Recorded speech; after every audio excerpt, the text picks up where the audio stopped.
चलिए अब दूसरा सवाल में चलें। दूसरा का पहला सवाल हमारा कह रहा है, पहले सवाल में कह रहा है सही विकल्प चुनिए और औचित्य दीजिए। यानी सही विकल्प कहता है चुनने के लिए, ध्यान से देखिएगा। हल करके कह रहा है चुनने। तो हमारा क्वेश्चन है 2tan 30 डिग्री बटे 1 + tan स्क्वायर 30 डिग्री। तो समझिएगा 2 इंटू tan 30 का वैल्यू क्या पढ़े हैं आप? 1/√3 बटे यहां पर बराबर 1 प्लस है तो प्लस tan 30 का पढ़े 1/√3 का स्क्वायर है तो स्क्वायर दे देंगे, कोई दिक्कत नहीं। अब समझेंगे, इसको हल करेंगे। इसके नीचे एक छिपा रहता है, 2 गुना 1 तो 2, √3 गुना 1 छिपा है तो √3। इसके नीचे एक छिपा है, फिर से समझ लीजिए, 2 गुना 1 तो 2, √3 गुना 1 तो √3, बटे है तो बटे, यहां 1 तो 1। अब समझिएगा 1 इंटू 1 तो 1 और √3 गुना 3 बताए हैं 3। आप समझिए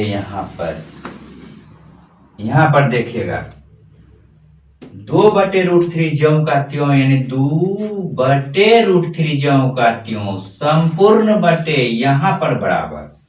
इसके नीचे में एक छिपा रहता है, कोई अकेला संख्या रहेगा तो उसके नीचे एक छिपा हुआ रहता है। 1 और 3 का लघुत्तम कितना होगा? यहां पर 3 हो जाएगा।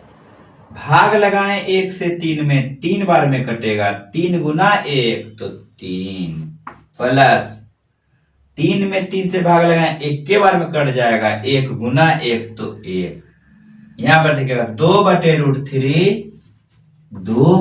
√3। अब भाग का उल्टा क्या होगा? गुना, डायरेक्ट कर रहे हैं।